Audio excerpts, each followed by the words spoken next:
వీళ్ళ టార్గెట్ అంతా ఎవరైతే ఎమోషనల్ బాండింగ్ లో ఉండి మౌంట్ అబూలో అమ్మాయిలను, పేద పేద అమ్మాయిలను విదేశాలకి లేదా మిగిలిన రాష్ట్రాలకు, రెడ్ లైట్ ఏరియాస్ కి, ఏదైతే సెక్స్ వర్కర్స్ గా 4 కోట్లు 5 కోట్లు 6 కోట్లకు అమ్ముతున్నారు మౌంట్ అబూ నుండి ఒక్క అమ్మాయిని.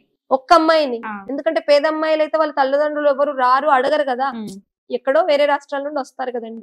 సో అందులో నుండి బయటకు వచ్చిన విక్టిమ్స్ ఈ ప్రూఫ్స్ అన్ని చూపిస్తున్నారు. నెక్స్ట్ నేను కొన్ని మీకు రుజువులు పంపించాను. వీళ్ళు మౌంట్ అబూలో ఫారెస్ట్ ల్యాండ్ కబ్జా చేస్తే గవర్నమెంట్ దాన్ని వెనక్కి తీసుకుంది, ఆ బిల్డింగ్స్ తో సహా తీసేసుకున్నారు. అదెందుకు వీళ్ళ ఛానల్లో చెప్పట్లేదు? ఇప్పుడు సిబిఐ ఎంక్వైరీ కావచ్చు, లేకపోతే పోలీస్ ఎఫ్ఐఆర్ బుక్ చేయడం కావచ్చు, ఇలా కబ్జాలు అయినప్పుడు ఇలాంటివి జరుగుతున్నాయి. ఇందులో నుండి బయటకు వచ్చిన వాళ్ళు కేసులు వేస్తున్నారు నార్త్ వైపున.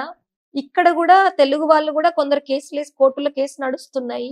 ఇక్కడ తెలుగు వాళ్ళు ఎవరైనా ఉన్నారా అండి మీకు టచ్? బాధితులు ఉన్నారు, తెలుగు వాళ్ళు బాధితులు ఉన్నారు, కోర్టు కేసులు నడుస్తున్నాయి. వాళ్ళు బయటకు వచ్చినప్పుడు మీడియా ముందుకు నేను తెస్తాను. ఇప్పుడు తెలుగు వాళ్ళకి ఇది ఎందుకు ఎక్కువ అవేర్నెస్ లేదంటే హిందీ మన తెలుగు వాళ్ళకి తెలియదు కదా. అవును, అందుకని అవేర్నెస్ లేదు. సో ఇలా చాలా ఉన్నాయండి. ఇప్పుడు వీళ్ళు ఏది అవసరం లేదు, ప్రపంచం వినాశనం కాబోతుంది అంటున్నారు. వీళ్ళకి మౌంట్ అబూలోను ఇప్పుడు మిగిలిన ప్లేసెస్ లో భూములు కబ్జాలు చేసుకోవాల్సిన అవసరం ఏంటి? వీళ్ళకి 36 రకాల రుచుల అవసరం ఏంటి?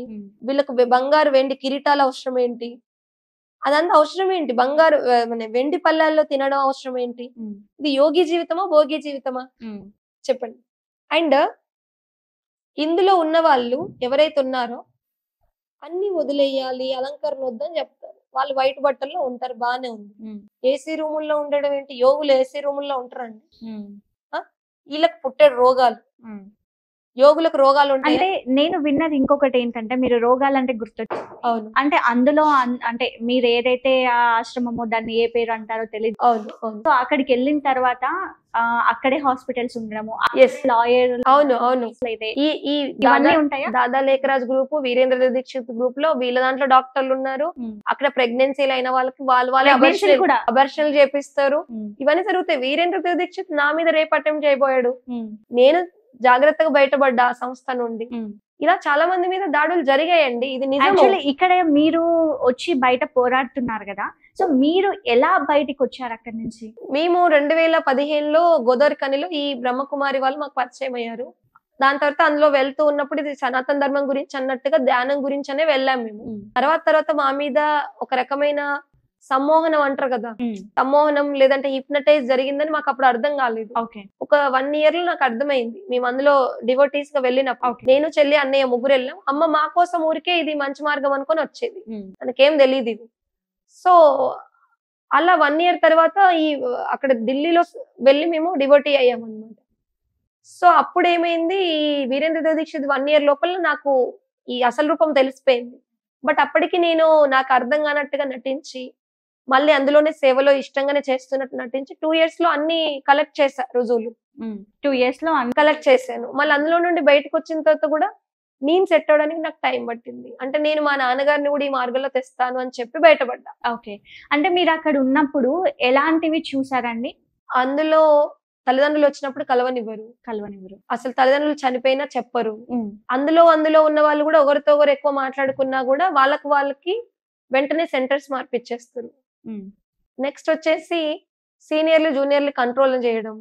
మళ్ళీ అందులో ఉన్న వాళ్ళకి అంటే దాదా లేఖరాజ్ వాళ్ళైనా వీరేంద్ర దీక్షిత్ అయినా అందులో ఉన్న సీనియర్ అక్కయ్యలకు అన్నయ్యలకు మళ్ళీ శారీరక సంబంధాలు ఉన్నాయి. అంటే పిలుచుకోవడం మాత్రం అక్క అన్నానే పిలుస్తారు, కానీ చేసేవి మాత్రం ఈ పనులే. ఇంకొకటి, భార్యాభర్తలు అందులోకి వెళ్ళాక భార్యాభర్తలు అన్నయ్య అక్కయ్య అని పిలుచుకుంటారు. పిలుపొక్కటేనా లేకపోతే చేసే పనులన్నీ చేసేస్తా? అంటే బయట నుండి వస్తారు కదా భార్యాభర్తలు, వాళ్ళు మీరు సంసారాలు చేయొద్దని చెప్తారు, ఓకేనా. బట్ ఆ భర్త వేరే ఇందులో ఉన్న లేడీస్ తో సంబంధం పెట్టుకుంటాడు, ఈ భార్య వేరే ఇందులో ఉన్న వాళ్ళతో సంబంధం పెట్టుకుంటాడు. వాళ్ళు ఏం ప్రాక్టీస్ చేస్తారు? రాజయోగం అనే ధ్యానం ప్రాక్టీస్ చేస్తారు. నేను ఇందులో ఉన్న 100%కి 100% ఇట్లా అనట్లా. కొందరు అమాయకులు ఉన్నారు, వాళ్ళు ఓన్లీ ధ్యానం గురించి వెళ్ళి అంతవరకే దాన్ని మాత్రమే ఫాలో చేసుకునే వాళ్ళు ఉన్నారు, ఇలాంటి చెత్త మార్గాల్లో వెళ్లకుండా. కానీ ఈ ధ్యానం అనే పేరిట, ఆధ్యాత్మికత అనే పేరిట ఇలాంటి మోసాలు చేస్తున్న వాళ్ళు కూడా ఇందులోనే ఉన్నారు. ఓకే. అంటే మైథిలి గారు ఇక్కడ ఏంటంటే నార్మల్‌గా మనం చూస్తుంటాం. ఆశ్రమాల్లో ఉండేవాళ్ళుంటారు. అలాగే ఈ శాంతి మార్గంలో తెల్ల చీర లేదంటే మీరు చెప్పినట్టు పింక్ కలర్ శారీ కట్టుకొని బయట తిరిగే వాళ్ళు కూడా తిరుగుతూ ఉంటారు. అవును. డిఫరెన్స్ ఏంటండి వాళ్ళకి వీళ్ళకి? ఇప్పుడు దాదా లేఖరాజ్ గ్రూప్ నుండి వీరేంద్ర దీక్షిత్ విడిపోయారు కాబట్టి ఆ సంస్థ మా సంబంధం లేదని వాళ్ళు చెప్పడం వల్ల వీళ్ళు ఆధ్యాత్మిక విశ్వవిద్యాలయం అని పేరు పెట్టుకున్నారు. సో విశ్వవిద్యాలయం అంటే యూనివర్సిటీ కాబట్టి ఆ పేరు వాడొద్దని వాళ్ళు చెప్పారు. సో అప్పుడు వీళ్ళు ఆధ్యాత్మిక విద్యాలయం అనేసి విశ్వవిద్యాలయం పేరు వాడొద్దని కోర్టు నుండి ఆర్డర్స్ వచ్చినాయి.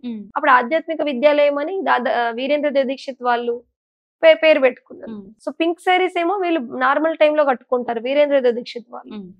నేను ఇంకొకరితో డిబేట్ చేసినప్పుడు కూడా మీరు చూసారు కదా, వాళ్ళు బయట ఉన్న వాళ్ళని ట్రాప్ చేసి సెంటర్స్ కి మెల్లిమెల్లి క్లాసులకు పిలిపించుకొని ఆ తర్వాత కంప్లీట్ గా అందులో పట్టుకెళ్ళిపోయి వేరే అక్కడ ఉన్న అమోల్ అనే వాడికి అప్పచెప్తారు.